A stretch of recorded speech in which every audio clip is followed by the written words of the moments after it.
Muy bien, hermanos, recientemente han dado desde hace un tiempo para acá algunas ideas bastante extrañas que están siendo predicadas desde nuestros púlpitos adventistas.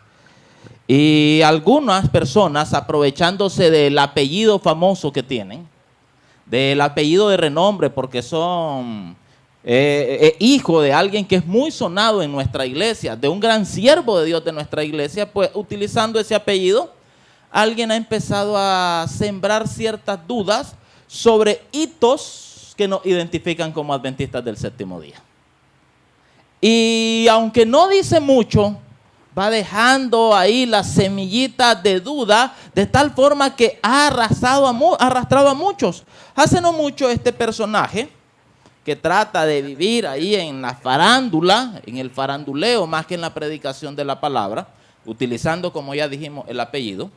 Hace no mucho dijo algo interesante en un video. En un video él apareció alabando el sábado, hablando maravillas del sábado, pero de repente hizo algo interesante.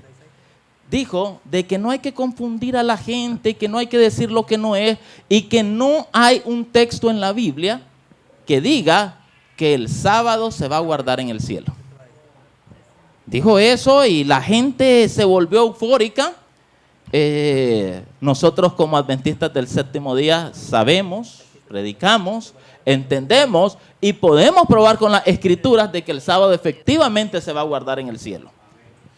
Pero lo interesante es que es una estrategia y es un pastor adventista con credenciales adventistas, muy conocido, muy invitado, muy solicitado, gracias al apellido del papá.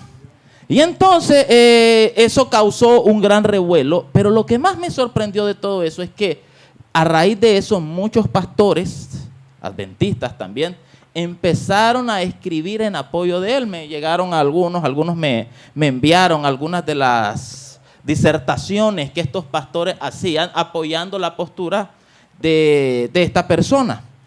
Yo me sorprendí porque hubo uno en particular que me enviaron que escribió de que qué gran calidad hermenéutica y teológica y qué profundidad teológica había manifestado esta persona a la hora de decir eso. Y se desborda en elogio hacia la persona y luego hace una pequeña disertación sobre por qué tiene razón. Y desde ahí ya tenemos el primer problema. ¿Cómo vamos a hablar de calidad de hermenéutica, calidad teológica? Estas palabras se usan realmente para impresionar en la mente de las personas y decir, wow, calidad hermenéutica, calidad teológica, debe ser entonces algo profundo. Cuando ni siquiera se utilizó un solo texto bíblico en el video de esta persona. ¿Cómo voy a decir? ¿No usaste un texto bíblico? Entonces, ¿cuál es tu hermenéutica? ¿Cuál es tu hermenéutica bíblica si no usaste ni un solo texto bíblico? Simplemente mencionó algo y ya muchos empezaron a hablar de este tipo de cosas. Cuando tocamos estos tipos de temas, estamos tocando lo que nos hace ser adventistas del séptimo día. Y yo te voy a decir esto. Si tú no crees en los hitos adventistas del séptimo día, hay muchas cosas que obviamente son estudiables, que están sujetas a interpretación, pero hay cosas que están claramente en la Biblia y son parte de nuestra identidad adventista. Si tú no crees en ellas, ve, haz tu iglesia aparte con lo que creas, pero no te digas adventista del séptimo día. No te digas adventista del séptimo día, y una de ellas es la perpetuidad de la observancia del sábado. Obviamente estaba haciendo alusión él, sin decirlo, porque no lo dijo, esto más que todo lo dicen sus simpatizantes, a un texto que para nosotros tiene una importancia y para el mundo, cuando realmente se quiere hacer la voluntad de Dios, una importancia mayúscula. Está en el libro del profeta Isaías, capítulo 66, versículos 22 y 23. Esa fue nuestra lectura bíblica, Isaías capítulo 66, versículos 22 y 23. Dice la palabra de Dios: porque como los cielos nuevos y la nueva tierra que yo hago permanecerán delante de mí, dice Jehová. Isaías 66, versículos 22 y 23, para que veo que lo están buscando todavía. Isaías 66, 22 y 23. Porque como los cielos nuevos y la nueva tierra que yo hago permanecerán delante de mí, dice Jehová, así permanecerá vuestra descendencia y vuestro nombre. Y el verso 23 dice, y de mes en mes y de sábado en sábado vendrán todos a adorar delante de mí. Y empezaron a surgir algunas interpretaciones basadas en la simple frase que dijo este personaje en ese video, que realmente me asustan por venir del mundo adventista. Y empezar a decir que efectivamente, si usted hace un estudio hermenéutico, teológico de ese texto no está hablando del cielo. Ellos dicen, ese texto está hablando de cuando el pueblo de Israel regresase del exilio. Y se está refiriendo única y exclusivamente a eso. Y llegan al punto de decir de que fue una profecía no cumplida. Tengamos cuidado. Y no confundamos profecía con promesa. Las promesas pueden ser condicionales. ¿Las profecías de Dios se cumplen o no se cumplen? ¿Hay alguna profecía bíblica que no se cumpla? ¿Hay alguna profecía bíblica que no se cumpla? Dice Dios, le dice en la Biblia que si Él da, si alguien viene y dice Dios me habló y no se cumplió, la tal palabra no vino de Dios. Así que las profecías se cumplen. No como nosotros esperaríamos muchas veces. Algunos dicen, entonces, ¿por qué no se cumplió la profecía que se dio en Jonás acerca de Nínive? ¿Se cumplió o no se cumplió? ¿Nínive fue destruida o no fue destruida? Fue destruida, aunque no en los días de Jonás. Luego se retoma y el profeta Nahum toma esa profecía y Nínive efectivamente es destruida. Muy bien. Así que empiezan a aplicar y dicen, no, esto se refiere solamente a Israel. Y dos, dice, uno de los pastores que estaba defendiendo a este personaje, diciendo, ahí lo que está hablando el profeta Isaías no tiene que ver con el sábado, sino con adoración. Así que vamos primero con este primer punto. Vamos con esto. Sábado y adoración. ¿De qué está hablando? ¿Está hablando de sábado o está hablando de adoración? De las dos cosas. Porque el sábado y la adoración van de la mano a través de todas las escrituras. ¿Por qué es que Dios merece adoración? ¿Qué es lo que hace que Dios merezca adoración? ¿Dios merece adoración? Porque es creador. El hecho de que Él sea creador es lo que hace que Él merezca adoración. Y el mandamiento en la Biblia que nos recuerda de que Dios es creador es el sábado. ¿Qué es lo que dice Éxodo? Ahí está el cuarto mandamiento, lo conocemos. Capítulo 20, versículos del 8 al 11. Éxodo 20, del 8 al 11, el mandamiento acerca del sábado. Dice, acuérdate del día sábado para santificarlo. 6 días trabajarás y harás toda tu obra. Mas el séptimo día es reposo para Jehová tu Dios. No hagas en él obra alguna tú, ni tu hijo, ni tu hija, ni tu siervo, ni tu criada, ni tu bestia, ni tu extranjero que está dentro de tus puertas. ¿Por qué? Porque en 6 días hizo Jehová los cielos y la tierra, el mar y todas las cosas que en ellos hay. Y reposó en el séptimo día. Por tanto, Jehová bendijo el séptimo día y lo santificó. ¿Por qué es que se guarda el sábado? Porque Dios es creador. ¿Y por qué merece Dios adoración? Porque Él es creador. Veamos otro pasaje, el libro de Apocalipsis, capítulo 14, verso 7. Estos son pasajes que todo adventista del séptimo día maneja muy bien. Ustedes lo conocen muy bien. Así que es muy difícil de que un pastor adventista haya obviado todo esto si realmente hizo un correcto estudio. Apocalipsis capítulo 7, verso 14, versículo 7.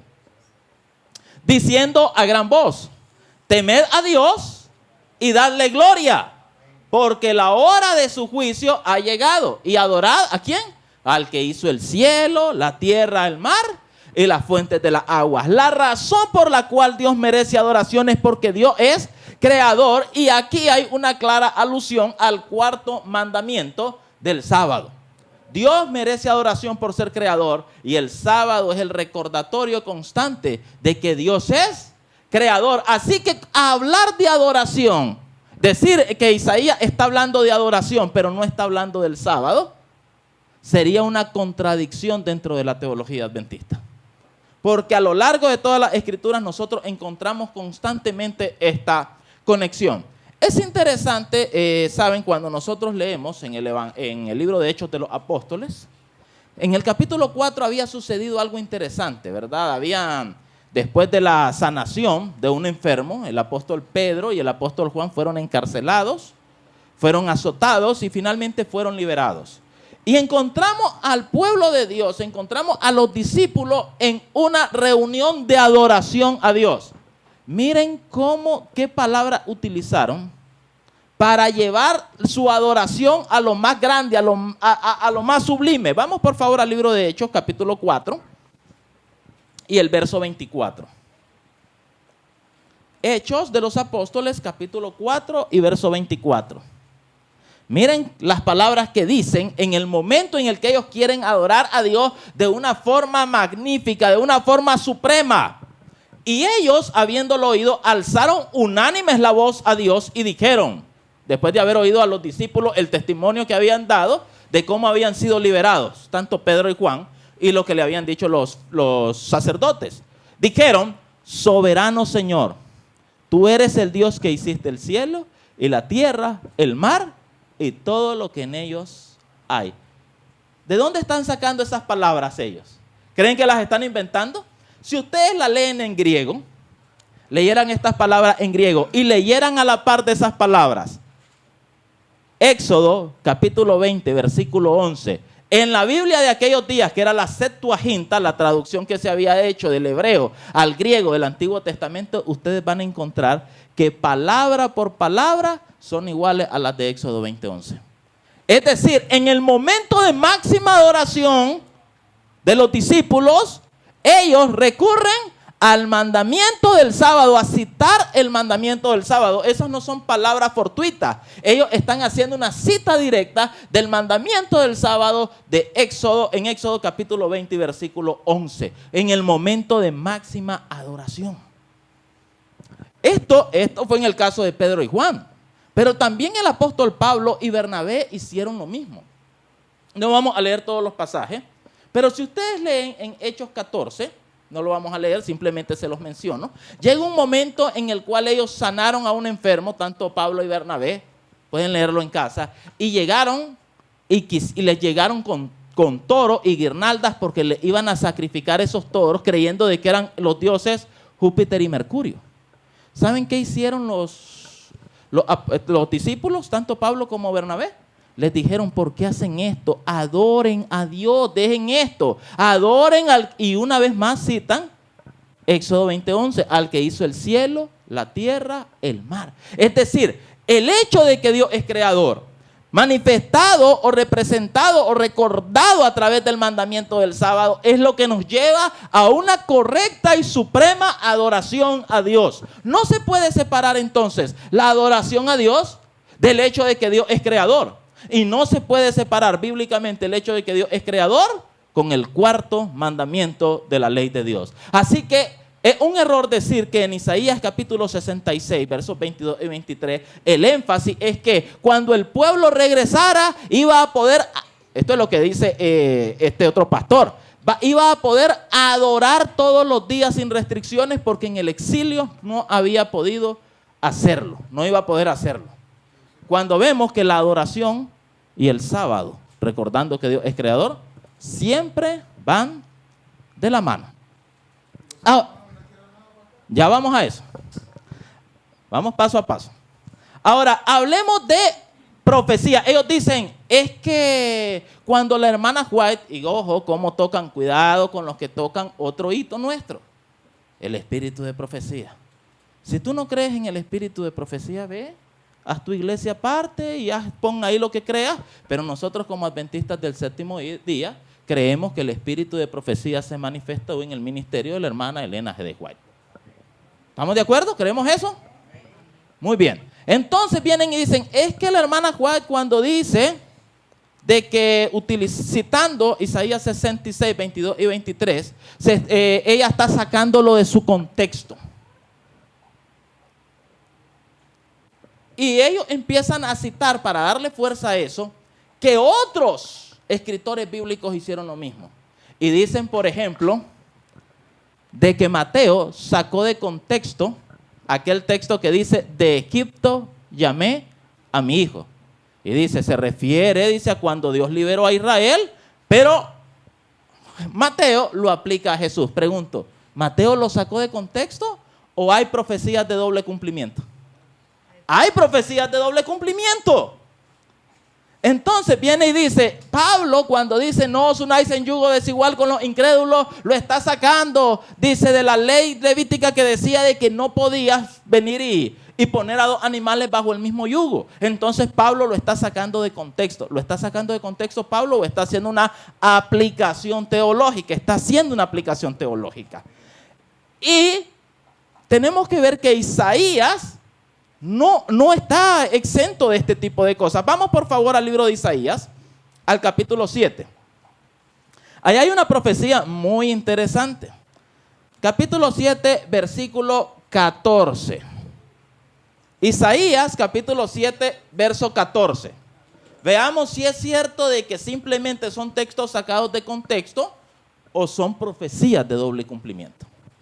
Dice el texto, por tanto el Señor mismo os dará señal.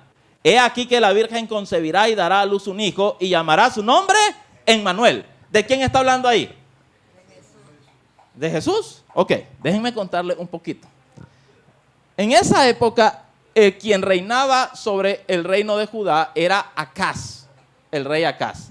Y había una coalición de parte del reino de Israel y Siria, que se habían aliado, se habían coalicionado contra el reino de Judá. Y parecía de que el reino de Judá iba a caer ante el reino de Israel y de Siria, que se habían aliado. Y entonces Dios le dice a Acaz, los voy a liberar, pide una señal. Y entonces Acaz dice, yo no voy a tentar a Dios, yo no voy a pedir señal. Y entonces le dice, ahí está la respuesta de Dios a través del profeta Isaías. Por tanto, el Señor mismo os dará señal. He aquí que la Virgen concebirá y dará a luz un hijo y llamará su nombre Emmanuel. Y vamos a leer el siguiente versículo para que miren de qué está hablando. Comerá mantequilla y miel hasta que sepa desechar lo malo y escoger lo bueno. Verso 16. Porque antes de que el niño sepa desechar lo malo y lo bueno y escoger lo bueno, la tierra de los dos reyes que tú temes será abandonada. ¿De qué está hablando el pasaje entonces? ¿Está hablando de Jesús? ¿O está hablando de que la esposa o una de las mujeres, de las concubinas de acá, iba a tener un hijo? Y ese hijo, antes de que supiera diferenciar lo bueno y lo malo, tanto el reino de Israel como el reino de Siria habrían de caer. ¿De cuál de los dos temas están hablando? Si ustedes hablan con un judío que no aceptan que Jesús es el Mesías, ¿saben qué? Les dice esto. El texto no está hablando de Jesús. El texto está hablando del hijo que le iba a nacer a Acaz. Pero viene Mateo, vamos por favor a Mateo capítulo 1.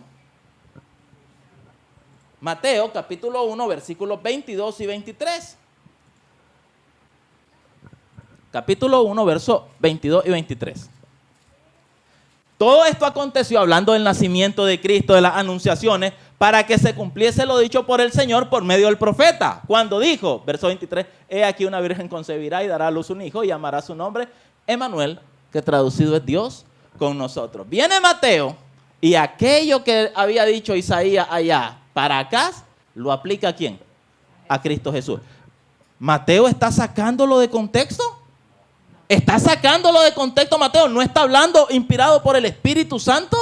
No, esa es una profecía de doble cumplimiento. Tenía un cumplimiento menor local con Acaz, con lo que estaba viviendo el pueblo de Judá en la época de Acaz, pero un cumplimiento mayor, más abarcante en Cristo Jesús. Esas son profecías de doble cumplimiento, solo por poner un ejemplo, y un ejemplo muy claro, y la Biblia está llena de eso.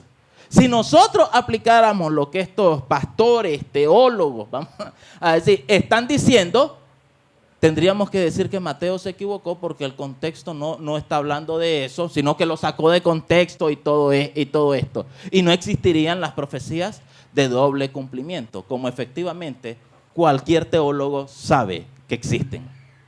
Entonces, díganme, ¿Isaías 7 está hablando del hijo de Acaz o está hablando de Jesús?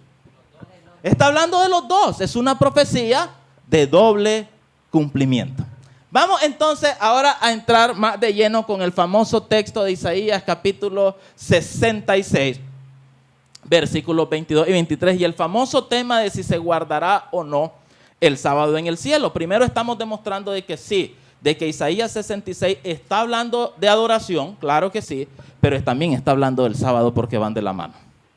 Ya vimos de que hay profecías de doble cumplimiento y que las vimos dentro del mismo profeta Isaías. Ahí mismo se dan profecías de doble cumplimiento. Ahora, interesante que el texto, esa palabra, esa frase, cielos nuevos y tierra nueva, aparece solamente 4 veces en la Biblia. 4 veces. 2 de ellas en el libro del profeta Isaías.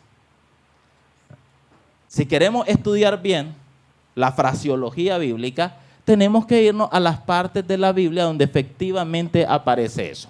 Vamos a ver cuál es el primer lugar donde aparece esto en la Biblia. Así que cuando ya lo dice en Isaías 66, ya Isaías tiene alguna noción de a qué se refiere. Vamos al libro de Isaías capítulo 65 y vamos a leer el versículo 17. Isaías capítulo 65, verso 17.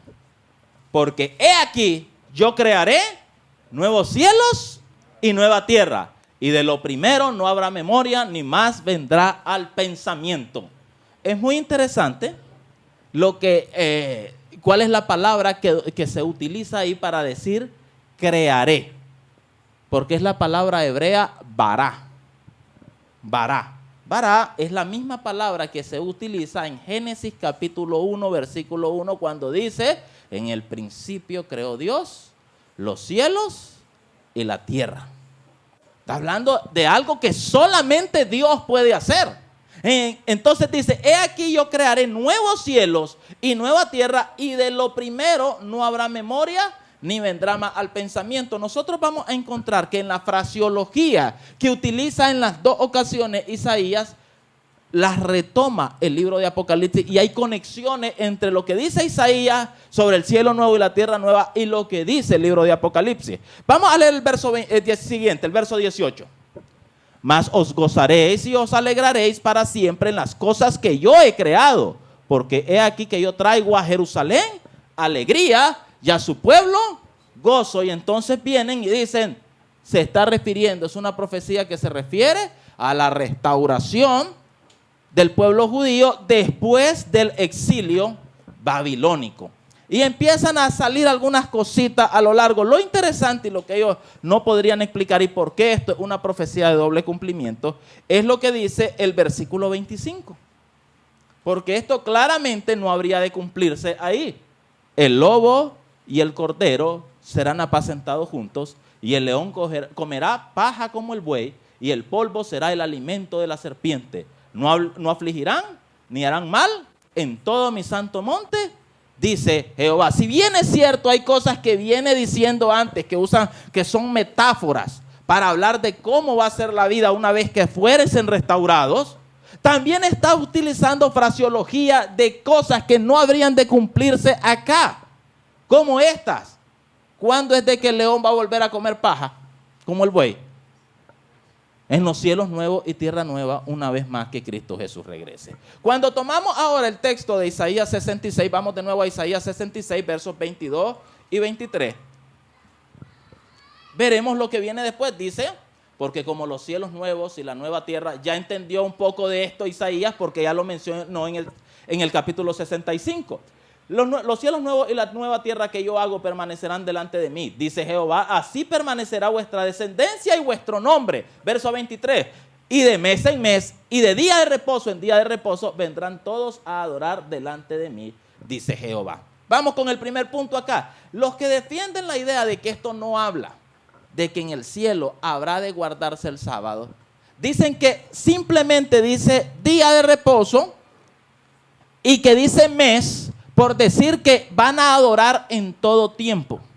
Lo interesante es que cuando se lee en hebreo, realmente la traducción no es mes. Es de luna nueva en luna nueva. O sea, habla del ciclo que tiene que cumplir el mes. O sea, no está hablando simplemente van a adorar en todo tiempo. Hay un ciclo que se debe cumplir. Está hablando de tiempos específicos. Y van a ver por qué cuando vayamos a la parte de Apocalipsis. Dice el verso 24. Y saldrán y verán los cadáveres de los hombres que se rebelaron contra mí, porque su gusano nunca muere, ni su fuego se apagará, y serán abominables a todo hombre. Si bien es cierto, empieza a ver, ¿recuerdan Mateo 24? El sermón profético de Cristo. ¿De qué habla Mateo 24? ¿De qué evento está hablando Mateo 24? ¿De qué? De la destrucción de Jerusalén, pero también está hablando de las señales de la segunda venida de Cristo. Y entremezcla la fraseología para las dos cosas. En Mateo 24 se va entremezclando lo que Jesús va diciendo acerca de la destrucción de Jerusalén y acerca de las señales de la segunda venida. Sí, y es algo muy común dentro de la literatura hebrea, dentro de la literatura judía, ir entremezclando. Miren entonces cómo en Isaías 66, tanto después acá como previo a esto, Isaías va hablando, si bien es cierto, de una restauración local, temporal, a también una restauración escatológica. Vamos a ver un poquito más atrás, vamos a ir a Isaías 66, siempre, en el versículo 15 y 16. Miren el contexto no habla solamente de una restauración local. Porque he aquí que Jehová vendrá con fuego. ¿Ya vino Jehová con fuego? No. Y sus carros como torbellino para descargar su ira con furor y su reprensión con llama de fuego. No, todavía no lo pasemos. ¿Cuándo va a hacer esto Jesús? ¿Cuándo va a pasar esto? ¿Cuándo sucede esto? Con la segunda venida. ¿En qué momento viene Él con fuego? Y de tal forma que la reprensión de Él va a descargar su ira con llama de fuego. ¿Eso ya sucedió? No. Eso no ha sucedido. Así que, y esto entonces es una profecía no cumplida que nunca se va a cumplir, o la Biblia nos dice que esto efectivamente se va a cumplir. Y hay un momento en el que se va a cumplir. ¿Saben que hay una ocasión en la que se combinan carros de fuego y torbellino? ¿Recuerdan a Elías? Elías no murió, Elías subió al cielo. ¿En qué subió al cielo Elías? No, hay que leer mejor. Elías subió al cielo en un torbellino. Elías subió al cielo en un torbellino. Un carro de fuego pasó entre él y Eliseo y los separó. Y Elías subió al cielo, dice el texto bíblico, con un torbellino.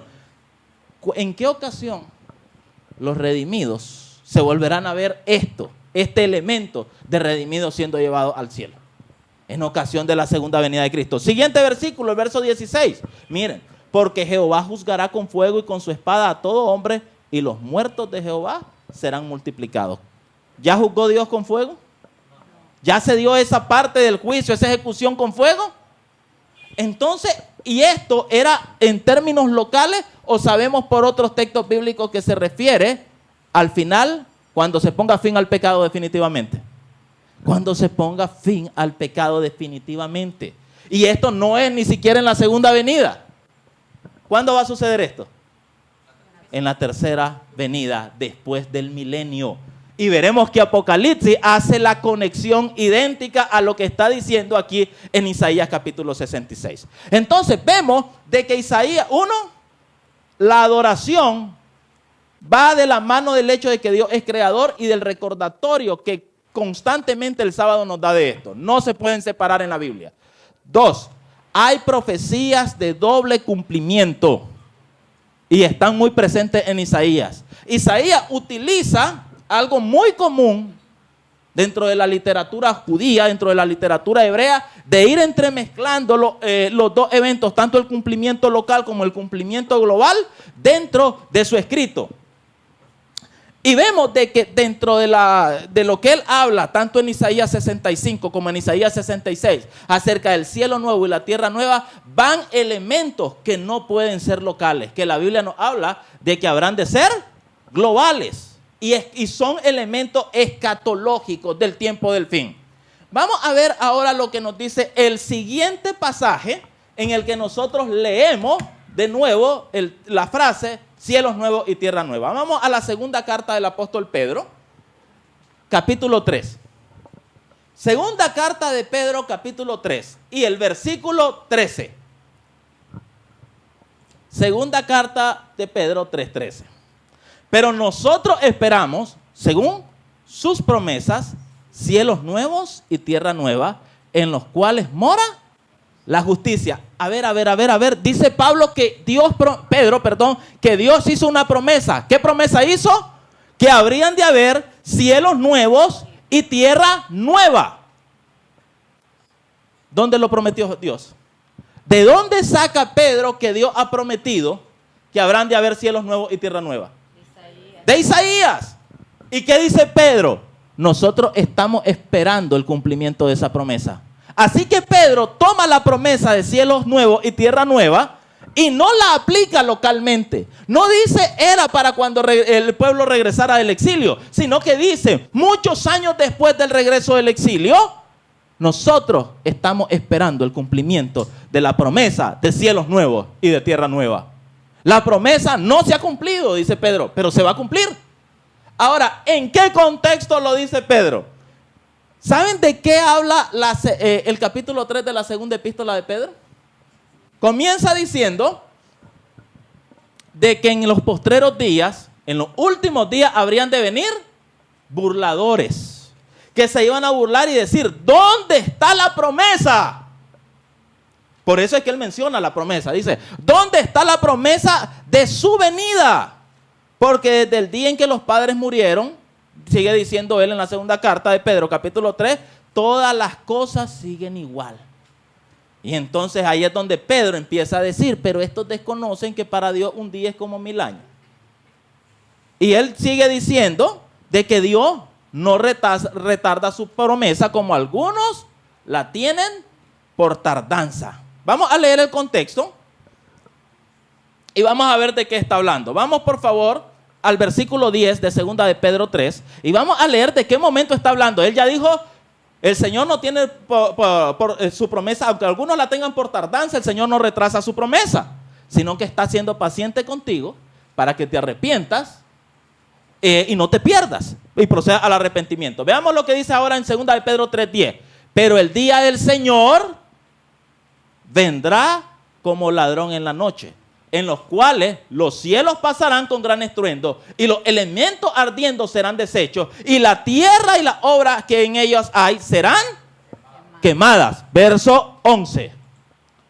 Puesto que todas estas cosas han de ser deshechas, ¿cómo no debéis vosotros andar en santa y piadosa manera de vivir? Verso 12. Esperando y apresurándoos para la venida del día de Dios, en el cual los cielos encendiéndose serán deshechos y los elementos siendo quemados se fundirán. Verso 13, pero nosotros esperamos según sus promesas cielos nuevos y tierra nueva en los cuales mora la justicia. ¿Cuál es el contexto en el cual el apóstol Pedro, inspirado por el Espíritu Santo, pone el cumplimiento de la promesa de cielos nuevos y tierra nueva que Dios había dado en Isaías 65 y 66? ¿En qué contexto lo pone? Posterior a la segunda venida de Cristo Jesús. Posterior de la destrucción que se va a dar. Dice, todo va a quedar deshecho. Ya hubo un momento en el que todo quedara deshecho, en el que los cielos ardieran. Y Pedro dice, en ese momento, ahí, después de que ocurra todo eso, se va a cumplir la promesa de cielos nuevos y tierra nueva. Así que, tomándolo de Isaías, él dice, esa promesa todavía está por cumplirse. Se va a cumplir. No se ha cumplido con todo lo que eso conlleva y lo pone en un contexto específico claro, porque habla primero de las burlas que muchos hacen de que Cristo no ha venido y luego dice de que después que Él venga y todo sea destruido, se cumplirá la promesa de los cielos nuevos y de la tierra nueva. ¿Y dónde había leído esta promesa a Pedro? Isaías capítulo 65 y versículo 66. Y capítulo 66.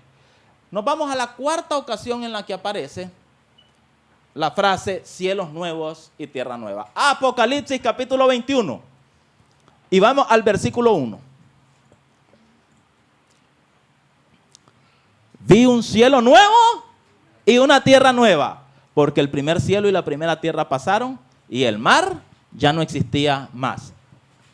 Nosotros no lo vamos a estudiar hoy, pero sabemos que Apocalipsis capítulo 21, versículo 1, ¿en qué momento se está dando? ¿Cuál es la cronología? Después del milenio, cuando la santa ciudad viene descendiendo, la Jerusalén celestial. ¿Recuerdan que allá mencionaba en Isaías 65 que en Jerusalén habría de haber gozo después del cielo nuevo y la tierra nueva? ¿Ustedes creen que hay gozo ahorita en Jerusalén? Eso está feo. Apocalipsis 21:1 dice, vi un cielo nuevo y una tierra nueva, porque el primer cielo y la primera tierra pasaron y el mar no existía más. Verso 2. Y yo, Juan, vi la santa ciudad. ¿Mintió Dios o hay una Jerusalén en la cual iba a haber gozo? Vi una santa ciudad, la nueva Jerusalén, descender del cielo de Dios, dispuesta como una esposa ataviada para su marido. Que va a haber efectivamente una Jerusalén como se prometió en Isaías 65, donde habría de haber gozo, cuando hubieran cielos nuevos y tierra nueva. ¿Y en qué momento el apóstol Juan, inspirado por el Espíritu Santo, y no solamente fue inspiración, sino un ángel directamente le llevó la revelación, nos dice el libro de Apocalipsis? Entonces, según lo que el ángel le reveló al apóstol Juan, ¿en qué momento es que finalmente se cumple la promesa que dijo Pedro que nosotros estamos esperando de cielo nuevo y tierra nueva? ¿En qué momento se cumple? Al final del milenio. No era una profecía simplemente local. Y veremos algunos elementos que nos conectan con aquella. ¿Por qué Isaías, en Isaías 66, menciona no solo el sábado, sino que menciona otro momento de adoración, que un día lo vamos a estudiar más a fondo, de mes en mes? Vamos a ir a Apocalipsis 22. Apocalipsis 21 y 22 no tienen ningún corte, son una sola visión. Se le pusieron los capítulos para que pudiésemos tener facilidades al estudiarlo, pero es lo mismo, va de continuo. Y nos vamos a ir a Apocalipsis capítulo 22 y miran cómo empieza a narrar acerca de lo que hay ahí. Vamos al versículo 2. En medio de la calle de la ciudad, ¿de cuál ciudad? La Nueva Jerusalén, ya habíamos hablado de ella, se dan los datos de ella. Y a uno y a otro lado del río estaba, ¿qué cosa? El árbol de la vida. ¿Y qué hace este árbol? Que produce 12 frutos, dando cada ¿cuánto? Cada mes su fruto. Y las hojas del árbol son para sanidad de las naciones. ¿Por qué Isaías menciona que vamos a ir de sábado en sábado, pero también de mes en mes? Porque si bien es cierto que el sábado, cada sábado vamos a ir a tener ese momento, ese encuentro especial con Dios, vamos a guardar el sábado, también habremos de congregarnos una vez al mes con un propósito. El árbol de la vida da un fruto nuevo cada mes. Y ese mes del que menciona Isaías, de mes en mes, que viene y lo retoma y lo explica aquí el apóstol Juan, será para que lleguemos a comer, los redimidos, del árbol de la vida cada mes. ¿Ven la conexión? ¿Hay conexión entre lo que está diciendo Juan y lo que dijo Isaías? ¿Ven por qué dice de mes en mes y de sábado en sábado? Que no se está refiriendo a que, bueno, van a poder adorar en todo tiempo, van a tener la libertad de adorar en todo tiempo. No, hay razones específicas por las cuales dice de mes en mes y de sábado en sábado. Hay razones específicas, hay tiempo específico y propósitos específicos de Dios. Dios no está diciendo ahí, el sábado, bueno, no sabemos, bíblicamente no tenemos. Bíblicamente nos está diciendo Isaías de que efectivamente cada sábado allá en el cielo nuevo y en la tierra nueva estaremos adorando a Dios y guardando el día de reposo. Lo está diciendo. Lo está diciendo cuando hacemos un estudio real y no queremos simplemente adular a alguien por el apellido, viendo ver qué beneficios podemos tener. La Biblia es clara. Nuestros hitos Cuidado con los hitos, esos no deben moverse. Podemos estudiar de todo lo que no tengamos algo claro, pero elementos claros como este, que tienen que ver con la adoración a Dios, tengamos cuidado. Ahora, ¿por qué Satanás se revela tanto contra esto? Y cuidado, pastores de cualquier denominación, pero especialmente pastores adventistas, predicadores adventistas que atentan contra esto.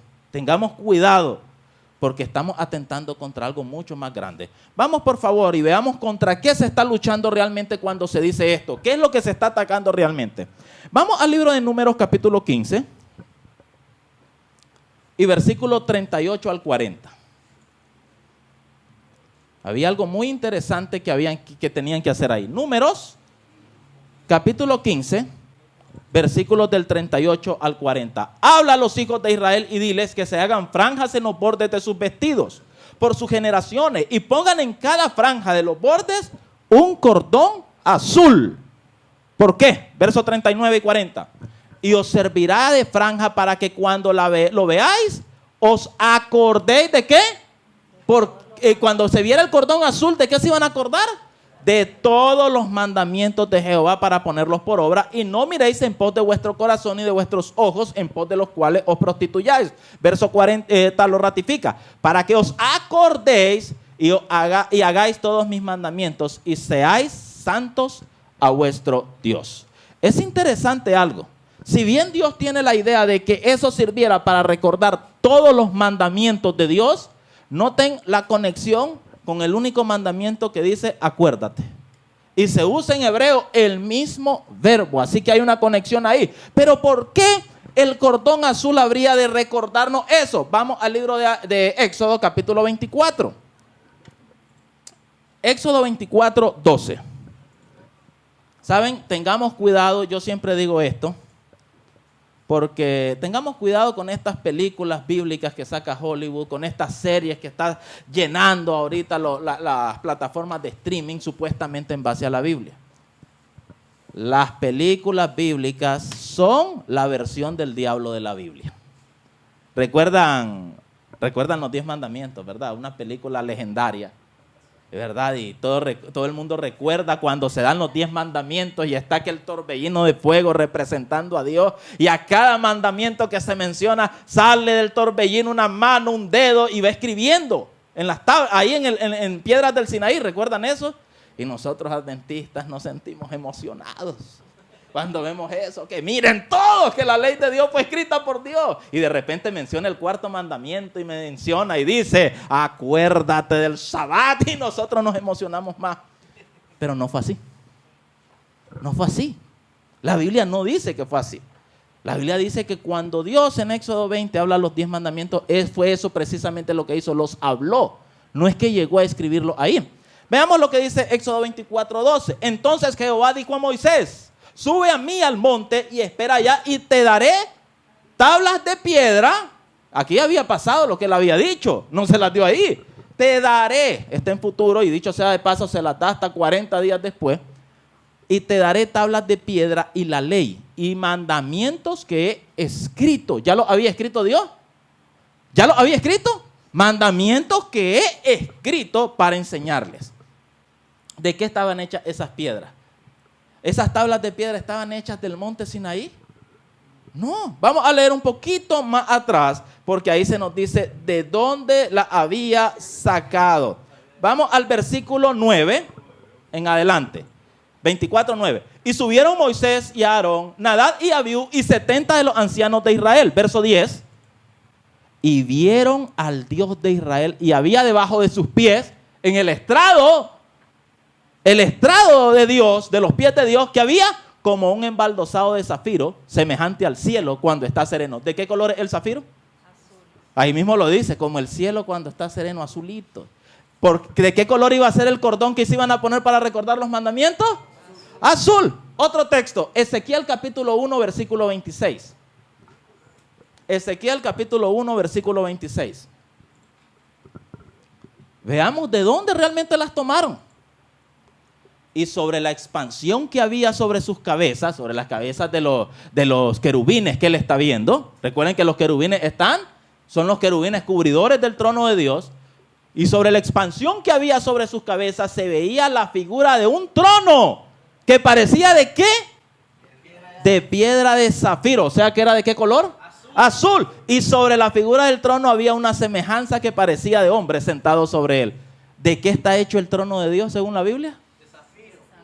De una especie de piedra de zafiro. Es azul. Por eso las tablas no fueron tomadas de ahí del Sinaí. Las tablas de piedra en las cuales Dios había escrito su ley era piedra tomada del mismo trono de Dios. Por eso el azul, el cordón azul, habría de recordarle siempre los mandamientos, porque fueron escritos en tablas de piedra de color azul tomadas directamente del trono de Dios. El sábado, con ese mandamiento de acuérdate del día sábado, el principio del sábado no vino a surgir con la caída del hombre. No vino porque Dios creó al hombre. Ha estado ahí en el trono de Dios desde que Dios es rey del universo. Les pregunto, ¿hace cuánto Dios es rey del universo? ¿Cuánto tiempo tiene Dios de ser rey del universo? ¿Y por cuánto tiempo más será Dios rey del universo? Y la base, el estrado del trono de Dios, la base del trono de Dios contiene ¿qué? La santa ley de Dios, el gran legislador del universo. Y dentro de esos mandamientos te dice que el sábado debes santificarlo. ¿Acaso Dios dejó de ser creador cuando Cristo murió? ¿Dios renunció a ser creador una vez que regrese? ¿Acaso Dios es creador únicamente para los israelitas? ¿O para aquellos que habrían de regresar del exilio? ¿O es también tu creador y mi creador? Y creador de todos los que por la eternidad sean redimidos. ¿Y sabes qué? Ese creador dice, acuérdate del día sábado para santificarlo. Y recuerda esto, dice Dios. Esa ley que incluye el sábado no vino a ser originada. No vino a tener su origen en el Sinaí. Yo la traje y te la entregué tomada desde mi propio trono. Así que cuando nosotros atacamos la ley de Dios, cuando nosotros decimos no hay evidencia bíblica de que se vaya a guardar allá, estamos atacando directamente la base del trono de Dios. Estamos atacando la base del gobierno de Dios. Y eso es grave. Y eso es grave. Hermanos, no juguemos con Dios. No juguemos con el gobierno de Dios. Dios es Dios y te dice que el sábado se guardaba desde antes de la caída en el pecado, porque Dios se lo dijo al hombre en la propia creación. El sábado ha sido para que se guarde durante este periodo en el cual el pecado aún es una realidad. Pero también Dios dice que el sábado, que es parte de su ley eterna, base del trono de Dios, se habrá de guardar por toda la eternidad en cielos nuevos y tierra nueva. Hermanos queridos, después de ver todo esto a la luz de las Escrituras, ¿hay base bíblica para decir que se va a guardar el sábado en el cielo? Amén. ¿Podemos con la Biblia decir el sábado se va a guardar en el cielo? Amén. ¿Y cuántos queremos decirle, Señor, yo me someto a tu autoridad? Tú eres el rey del universo. Reconozco tu derecho a gobernar. Reconozco tu derecho a la adoración.